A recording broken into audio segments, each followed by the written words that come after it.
Jefferson, thank you so much for the chance to chat with you. I really do appreciate it. Yeah, thanks for inviting me.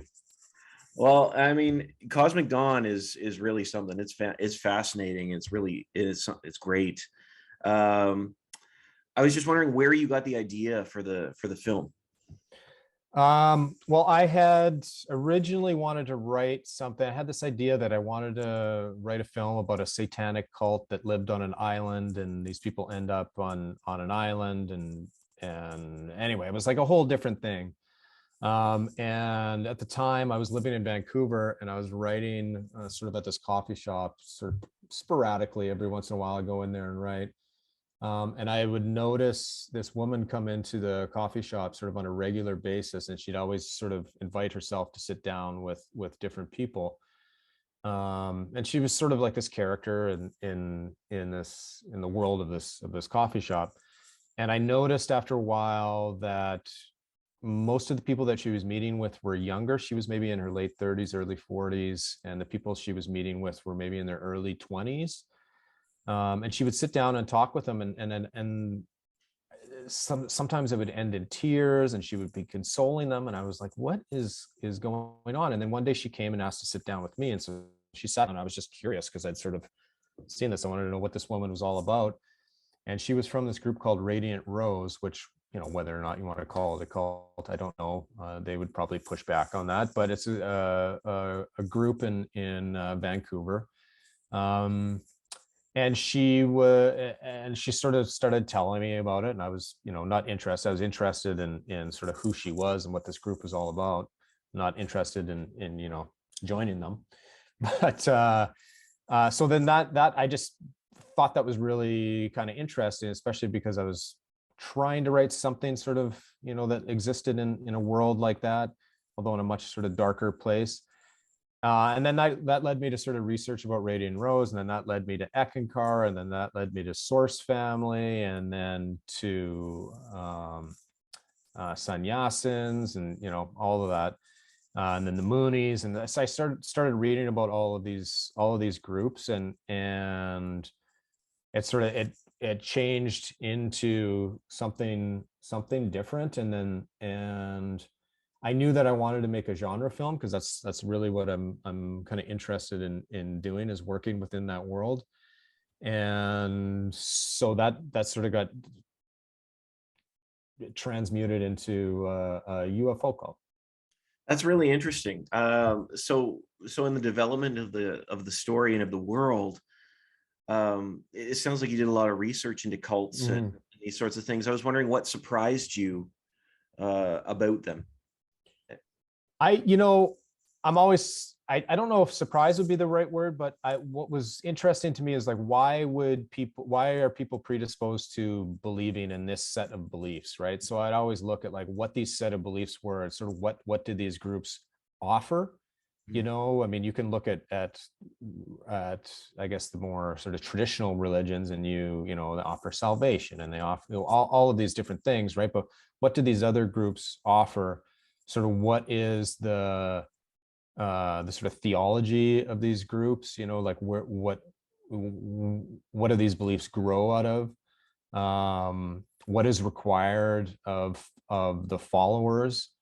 And so I was just, I mean, I think what I found most interesting, maybe not surprising, is you know, why people believed in what they did, and it's usually some sense of loss, or some sort of hole or void that they have in their life that they're trying to fill, and whether that's, you know, friendship, whether that's trying to find some type of meaning or purpose in their life, and so in the world of this story, it's you know, it's a story about a young woman who has an experience when she's a child, and you know, with a UFO, or with an unexplained encounter, and she spends her whole life with nobody believing that she had this experience, and so she has a need to sort of have her beliefs validated, and that's what this group is offering. That's what the Cosmic Dawn cult in the film is offering her, is a group of like-minded people who share similar beliefs. So it seems natural that she would be attracted to them, right? Because nobody else in her life has ever sort of validated her beliefs or her experiences. Well, and that makes sense too. One of the other characters, I forget her name, but it's her friend. Mhm. Talks about how people are thought she was having some sort of psychotic break, and this idea that people were coming together, finding sort of a community amongst that is really interesting. I was wondering if you could talk a little bit about the power of the eye in this film, because it feels like so much of this of the storytelling visually has to do with the eye, even down to these giant rock monuments that sort of have this almost onlooker sense to them. Yeah, I mean that to me, that is we're all being watched, Mm. right? They if you know, I don't think it's you can see the eye in other religions and stuff like that, and it's like the eye of God. So what is the God in this context? It's the the aliens in the sky that are watching over the witnesses. So that's they refer to themselves as witnesses, which is a form of watching, right? And so that's kind of where that came from. That's really interesting. One the other thing I thought was really interesting was the language in this film. So I was curious in developing that, like, did you base it on other things? Did you just sort of throw words on a page and say, this is what I'm going to say? Or how did you develop that? Well, I mean, I wrote it originally in English, and then I went on just a bunch of different language sites online and tried to find translations for those words in different languages. So they're almost all the words. I would change them a little bit so that they would, flow off the tongue a little bit better. I would add a vowel here or a couple consonants here just to sort of get the rhythm, because I wanted it to sound like an actual language. But a lot of those words, so I've had people that have seen the film that had studied Latin and asked if I thought I heard some Latin words in there, and people that speak different languages have said, well, I understood a couple of words in there. Where did that come from? And really it was just finding words that I thought sounded nice, that would sound nice spoken. And really just going through that and just kind of shaping it and sculpting it until it sounded like an authentic language, Yeah, I which in had the wondered. which in the film is called Reptine. Right. I had wondered if there was Latin in there as well, because it Mm-hmm. does sound fairly authentic as it's being recited. And I thought, wow, okay, that's pretty well done. Mm-hmm. Um, I was wondering too, going back to this idea of beliefs, and you sort of talked about this a little bit when you were sharing about how what sort of brought them all together. But I was just wondering, what is it you think that drives us towards belief of anything? Like, what is it that sort of brings us along there, from what you found? I think, like I was saying, I think it's like an absence that you have. It's like trying to fulfill something that is missing in your life. I think it can be that. I think it's also a form of security. I mean, to have hope, to feel understood, to feel appreciated, to be validated. These are all sort of very human desires. And I think in the world of this film, it's a woman who had an experience that nobody believed really happened, and so she's been searching her whole life for somebody to validate this experience that she had. And I think that goes for almost any group, whether that's source family, where that's whatever it is. It's you want something, and this group offers it, right? So what do these groups offer their followers? There's a sort of a sort of list of things that these groups offer, whether that's official quote unquote religions or cults or whatever, right? There's a sort of a group of what's the word I'm looking for? Uh,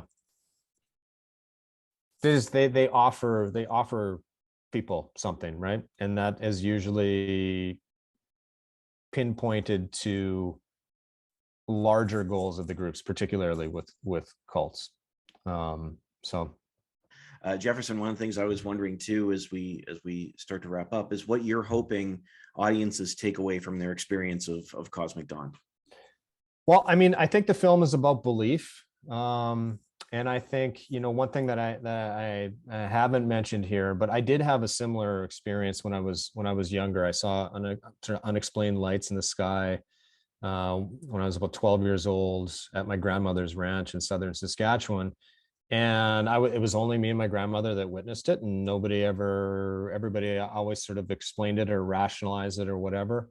And so, at a certain point, you start questioning, well, did I really see what I thought I saw? Was there an explanation for this? Maybe it wasn't what I thought it was. What did I think it was? It creates doubt, right? And so I think the film to me is about this sort of intersection of belief and doubt. And from an audience perspective, what I would like audiences to take away from it is to be questioning, is this group legitimate? Are these beliefs legitimate, or are they all totally insane? Like, what do I believe? Do I believe Aurora in the story? Do I believe what this cult is selling, or do I think it's a crock of shit? Really, that's kind of what I think the film is, and I think that's the experience that I'd like audiences to have as they go through the film, is sort of, okay. And the film is sort of structured in that way. We give you a little bit of belief, and then we introduce a little bit of doubt, and that sort of keeps escalating as the film goes on. So it's about, what do you believe? Do you believe that there are UFOs? Do you believe that there are unexplained phenomenon, or are you a much more sort of rational, adjacent person? I like that, rational adjacent. Yeah. I, Well, not people all. A lot of people probably tell themselves that they're completely rational, but everybody has irrational beliefs in something. Can you talk a little bit about that? The tension between belief and doubt, because that was really interesting. What you said there is that, the way that you structure the story, you're right. You offer the belief, but then you offer sort of this underneath, like, well, yeah, but maybe. So what does that relationship look like to you? I mean, I just think it's a really human relationship, a very human sort of experience, just in life in general. Not to be too sort of broad about it, but I think everybody has beliefs. Whether you believe, I don't know, whatever. We can go down a rabbit hole talking about what you believe, especially in the world that we're currently living in. But everybody has doubts as well, right? So, and doubts are usually, the funny thing is that doubts are usually a private matter, whereas beliefs are much more public. So people are willing to sort of like, they're willing to express their beliefs much more openly than they are their doubts. And I think the reason for that is that doubt maybe can be looked at as like a flaw. I don't think it is. It's certainly, I really don't believe that it is, but that's sort of like, well, if it makes me seem kind of weak if I express any doubt about this particular belief. So I don't even want to, I'm never going to express it. Right. And I think that's kind of, do I believe that the snow here in Toronto is going to melt by the end of the week? I might, but I have doubts about it, just on a really kind of mundane level, and that can go, to relationships. I want to believe that this person loves me, but I have doubts, based on certain behavioral patterns, or, I believe in this sort of this religion, but I have doubts about, whether or not, I don't know. I could go on and on. We can go down the rabbit hole, but yeah, I think it's a very human sort of experience. Yeah, no, absolutely. And I don't think belief can exist without doubt, honestly. Interesting. So yeah, that's really interesting. I will say that I do not believe the snow is going away by the end of the week. No, it's supposed to snow again on Friday, so Yeah. we'll see. I'll be digging out of my driveway again. That's fair.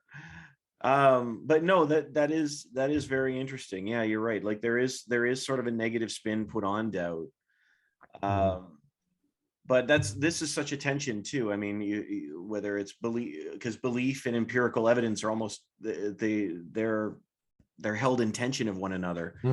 Yes, exactly. and and without giving away at the end of the film, of course, how this unravels is not known until the last 10 minutes of the film, whether positive or negatively, but that the belief of the people that are involved, especially Elise, seems to be like completely strong. But you're right. Yeah. This tension between belief and doubt, I think, is really, really interesting. Yeah. And I think that's what the story is about. And I think that's sort of the central tension in the film. I appreciate that. Jefferson, thank you so much. No problem, man. Really do appreciate the chance to chat. The film is really, really interesting. I wish you the best with it. Thank you so much. Thank you. I appreciate it. All right. Thanks. Have a great day. You too. Okay.